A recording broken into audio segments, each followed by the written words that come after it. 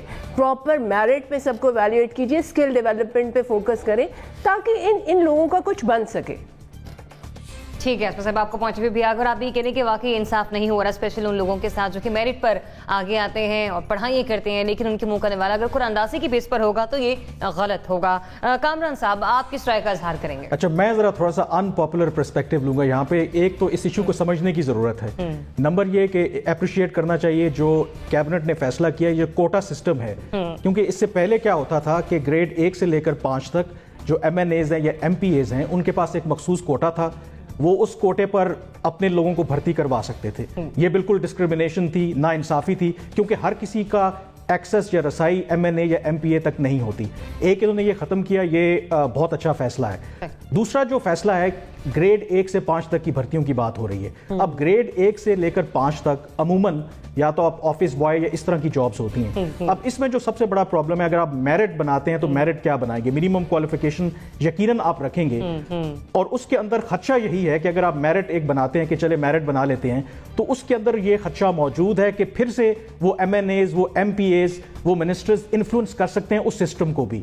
تو میرے خیال میں اگر یہ پہلا والا آپشن تو بہت برا تھا کہ آپ نے کوٹا دیا، یہ دوسرا آپشن بھی آئیڈیل نہیں ہے کہ آپ بیلٹنگ کے ذریعے نوکریاں دے رہے ہیں. لیکن اگر دو برے آپشنز میں سے کم برے آپشنز کو دیکھیں تو مجھے یہ بیلٹنگ والا آپشن جو ہے یہ پھر بہتر لگتا ہے، کیونکہ اس میں ہو سکتا ہے کہ اگر یہ بیلٹنگ فیئر طریقے سے اور ٹرانسپیرنٹ طریقے سے ہوتی ہے تو اس میں ہو سکتا ہے کہ کسی کا اگر کوئی ایم این اے، کوئی منسٹر یا ایم پی اے جاننے والا نہیں ہے تو اس کی بھی قسمت جو ہے وہ نکل آئے. لیکن ان دا لانگ رن میں ایگری کرتا ہوں باقی پینلسٹ سے، کوئی ایسا سسٹم واضح ہونا چاہیے جس میں ٹرانسپیرنسی ہو. لیکن موجودہ حالات میں میرے خیال میں یہ ایٹ لیسٹ اس گورنمنٹ کے ایفرٹ کو اپریشیٹ کرنا چاہیے کہ انہوں نے یہ اختیار جو ہے وہ ایم این ایز اور ایم پی اے سے لے لیا ہے کہ وہ اپنی منمانی کرتے ہوئے اپنے لوگوں کو جہاں بھی چاہیں بھرتی کروا لیں. ٹھیک ہے، تو سوال یہ تھا کہ قرآن اندازی کے ذریعے نوکریاں بانٹنا انصاف پر مبنی ہے یا نہیں ہے. تو اس پر ہمارے 3 اینالسٹ یہ رائے رکھتے ہیں کہ نہیں، یہ انصاف کے منافی ہے، جبکہ 2 کی رائے یہ ہے کہ یہ کسی حد تک انصاف پر ہے. کیونکہ ہمیں پہلے یہ دیکھنا چاہیے یہ جو نوکریاں ہیں اس کی گریڈنگ کس لحاظ سے کی جا رہی ہے. گریڈ 1 سے گریڈ 5 کا یہ طبقہ ہے. لیکن کیا ہی مناسب بات ہوتی کہ اگر گزشتہ روز فواد چودھری صاحب اس بات کی وضاحت کر دیتے کہ میرٹ کی بنیاد پر کس طرح سے اس پروسیجر کو آگے لے جایا جائے گا اور قرآن اندازی ہوگی. پروگرام میں مجھے لینے بریک. ناظرین stay with us.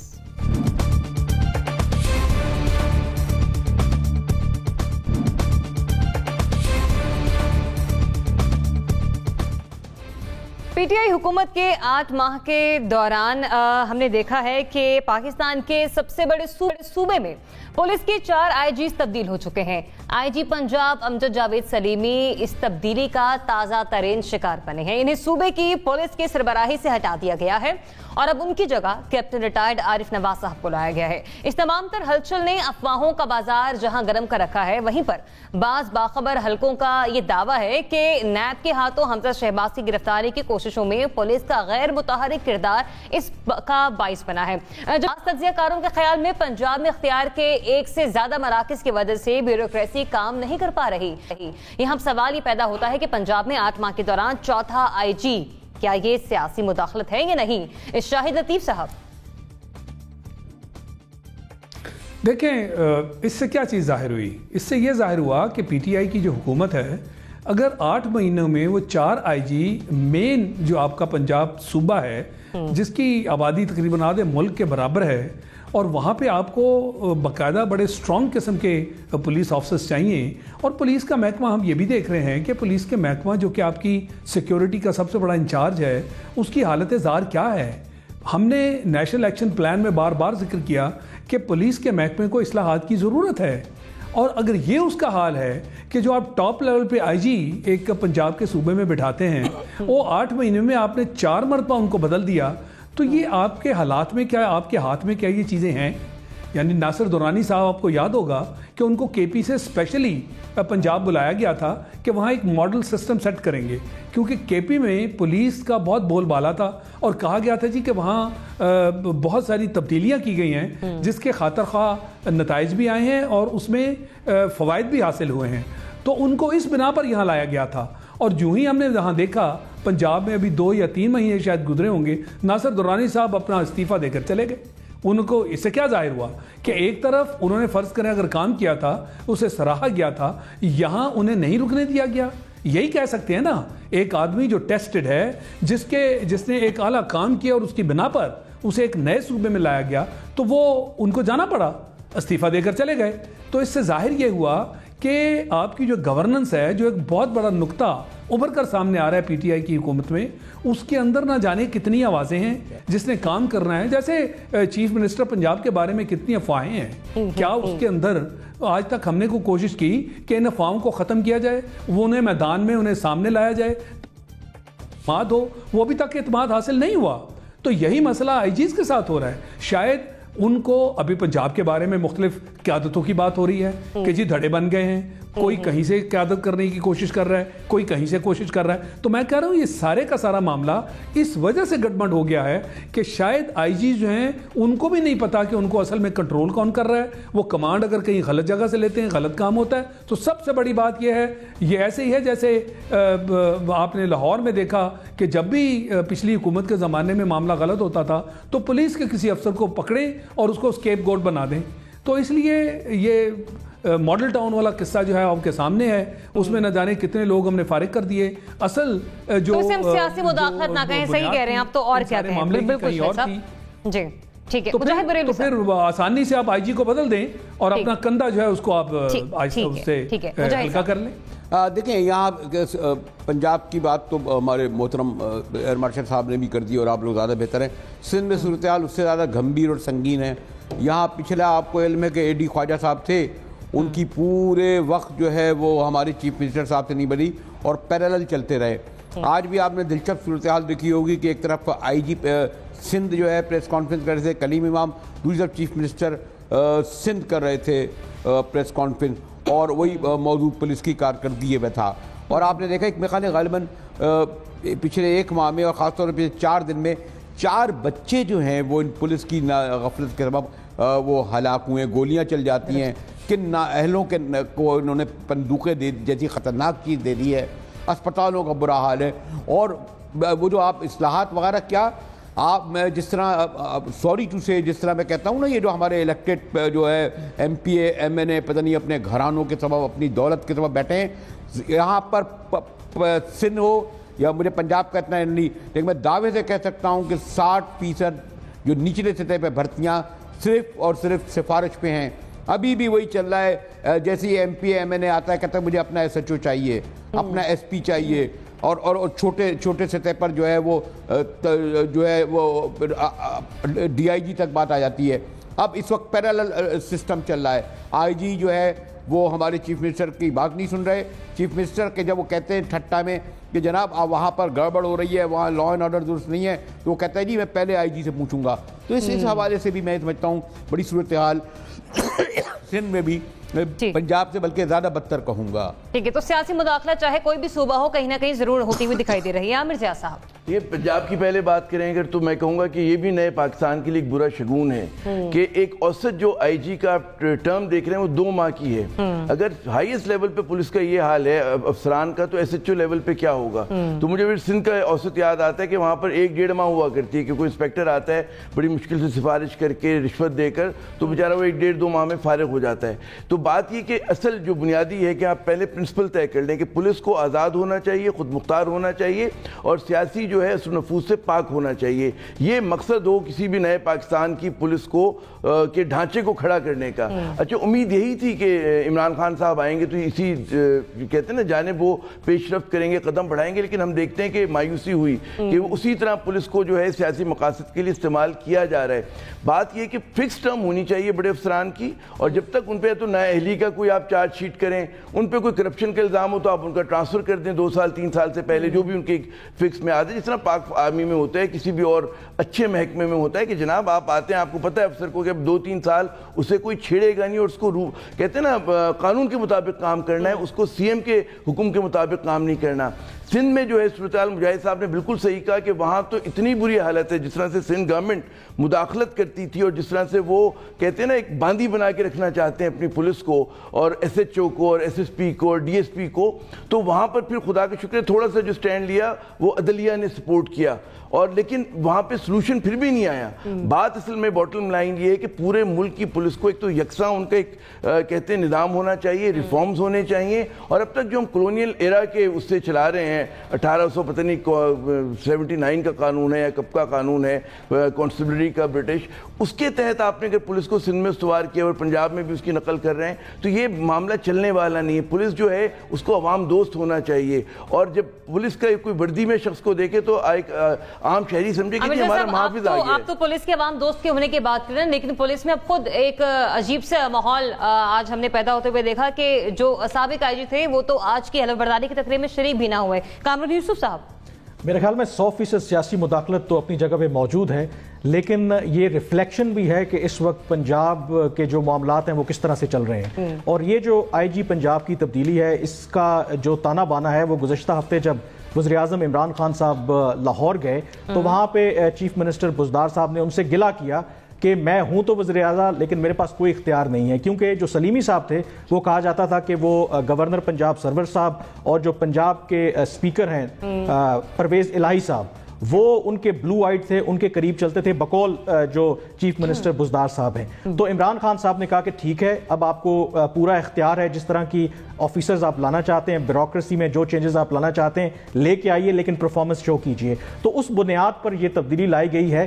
لیکن ساتھ ہی جب چند گھنٹے پہلے جب یہ تبدیلی لائی گئی تو چیف منسٹر بزدار صاحب نے ایک بیان دیا کہ جو بھی بیوروکریسی ہے, جو بھی آفیسرز ہیں, ان کو جو طریقے انصاف کی حکومت ہے ان کی توقعات کے حساب سے کام کرنا پڑے گا, جو نہیں کرے گا وہ گھر جائے گا. یہ جو سٹیٹمنٹ ہے انہیرنٹلی غیر قانونی ہے, کیونکہ جو بھی آفیسر اپنی جگہ پہ بیٹھا ہے وہ آئین اور قانون کے تابع ہے, کسی حکومت کے تابع نہیں ہے. اور یہی بیانیہ وزیر اعظم عمران خان صاحب جب ڈی چوک پہ کنٹینر پہ ہوا کرتے تھے تو پولیس افسران کو یہی کیا کرتے تھے کہ آپ پی ایم ایل این کی حکومت کا کوئی بھی غیر قانونی حکم مت مانیے. لیکن اب لگتا یہ ہے کہ جو ڈیسپریشن ہے وہ تحریک انصاف کی وفاق میں بھی پنجاب میں بڑھ رہی ہے اور اس طرح کے سٹیپس لے رہے ہیں. ٹھیک ہے آسمہ صاحبہ. دیکھیں جی, یہ تو پولیس ریفارمز تو ان کی ان بیسک وعدوں میں سے تھیں جو پی ٹی آئی نے کی ہے, مگر وہ پنجاب کی گورننس کمپلیکسٹیز کی وجہ سے اس میں شدید ناکام رہے. اس طریقے سے کسی معاملے کا حل نہیں ہوگا, یہ معاملہ بڑھتا چلا جائے گا جب تک اس کو ایڈریس نہیں کیا جائے گا. یہ بہت کمپلیکیٹڈ پروسیس ہے, مگر یہ اسینشل ہے, اسے کرنا پڑے گا, تبدیلیاں کر کے, یہ for the time being adjustments کر کے. اس سے کوئی فائدہ نہیں ہوگا. یہ جیسے ایک multi dimensional power central governance ہو رہی ہے, اس سے معاملہ اور کنفیوزنگ اور چیلنجنگ ہوتا جائے گا. اس کو پولیس ریفارمز کو پریورٹی پہ کرنا ضروری ہے. کمپلیکسٹیز آئیں گی, اسے اوور کم کرنا چاہیے. ٹھیک ہے, تو سوال میرا یہ تھا کہ پنجاب میں 8 ماہ کے دوران چوتھا آئی جی تبدیل ہو گیا ہے, تو کیا یہ سیاسی مداخلت ہے یا نہیں؟ اور ہمارے تمام اینالسٹ متفق رائے رکھتے ہیں اور سمجھتے ہیں کہ ہاں سیاسی مداخلت ہو رہی ہے اور سسٹم اس سے متاثر ہو رہا ہے. اسی کے ساتھ ہی پروگرام نیوز میکر سے مجھے دیجیے اجازت. اللہ حافظ.